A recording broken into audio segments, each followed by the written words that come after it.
joining us now here in studio is the co-chair of the Youth Advisory Council for the Republican National Committee. He's also a superstar. He's 19 years old, but he has done more than... 18 years old. No, 19, right? 18. Oh, well, 18. Sid said 19. We're going to have to go back at that. Okay, so 18 years old. Has not even finished high school. Is he allowed to drink in New York? Been in Alabama where he's from. I think he can, right? All right. Anyway, Brilyn Hollyhand is joining us. He's also the author of a brand new book. It's called One Generation Away, Why Now is the Time to Restore American Freedom. 18 years old. And now you are the co-chair. This is the first time that the Republican National Committee has had a group that's going to Gen Z. You're spearheading this. Trump is also now leading in some of the latest polls. Talk about how this whole thing came about. This is awesome. Absolutely. Thank you so much for having me. It's great to be here. Really appreciate the opportunity. The book released this morning, so we had to come to WABC. It's an honor to have the opportunity to talk to you all. By the way, you are by far, I think, one of the best dressed guys in the studio. Well, We've got some well-dressed guys here, but you're pretty dapper. It's been a long day in media, so we had to enjoy it. But we started this RNC Youth Advisory Council because it was a priority of the RNC and President Trump to make sure we're reaching out to Gen Z directly. A Republican presidential candidate hasn't won the youth vote since 2003. That's a long time. That was before I was born. And we're trying to make sure that we make an effort this time to actually have conversations with young people. And it's paying off. As you mentioned, President Trump's winning in polls with the youth vote by 8 points. That's exceeding the margin of error. 8 points is massive this month's out from the election. We still have more time. We still have more work to do with the convention next week, but it's looking pretty positive, Rita. Why do you think he's doing so well with Gen Z this go-round? Yeah. And a Republican this go-round? Absolutely. So the most recent conversation I had with President Trump, he came over to Alabama, did a fundraiser. We were talking backstage, just waving his hands in the air, the typical Trump talk. He said, Brilyn, what can we do to win the youth vote?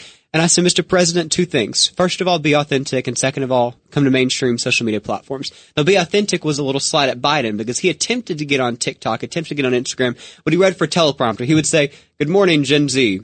Pause. Thank you for having me. Pause. You know, it wasn't natural. It was too scripted. And my peers didn't, receive well with that. Clearly, he's not winning the youth vote, but Trump can. And Trump is authentic. Trump's genuine. He's likable. He seems down to earth. That's why we get along with him so well. And so President Trump listened to that. He got on Instagram. He got on TikTok. He now has the fastest growing account in TikTok history. And he's making major moves. Again, he's having conversations with us. He's reaching out to us. He can film a 15-second video, post it on TikTok tonight, and get it in front of hundreds of millions of people. In the past, Republican would film a 30-second TV ad, spend millions of dollars, get it in front of a certain audience. Gen Z isn't watching cable TV. He can get a message to us for free in front of our eyeballs as they scroll in front of TikTok. And it's working, clearly. How about after the debate? Yeah. Because we've seen some new polls. Has there been reaction among Gen Z after the Biden debacle? I will say that I was at church youth camp when the debate happened, and I had a little round table watch party with a few of my friends upstairs, and they were terrified of the man that they saw on that TV screen, Joe Biden. He mumbled, he stumbled across the debate stage. The fact that that man has had the nuclear code for 3 years is startling, Rita. Frankly, and my generation doesn't want that. First of all, he's out of touch. He said yesterday he attempted to have a safe recovery interview. He called onto the Morning Joe, this DNC friendly show, thinking that he could kind of salvage this. And Rita, you're not going to believe what he said. He said the DNC elites are attempting to kick him off the ballot. Rita, Joe Biden has been in Washington D.C. for 45 years. 45 years. He's the definition of a DNC elite. What's he talking about? He's out of touch. That's 2.5 times your life. You realize that? Yes. You realize that? By the way, you have a great story of how you started. Ma'am. You got to share it with John and the judge Absolutely. and Craig here. You started, was it age 10 or 11? Yes, you're exactly right. Yes, so I got interested in politics at age 10, started paying attention to those fiery Trump-Hillary debates in the 2016 election.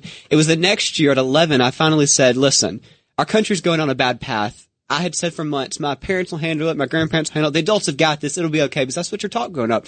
The adults didn't have it. And so I decided that, hey, my generation's going to step up, I'm going to get involved in politics, started with commentary, now obviously doing the Youth Advisory Council, and it's so exciting, it's amazing.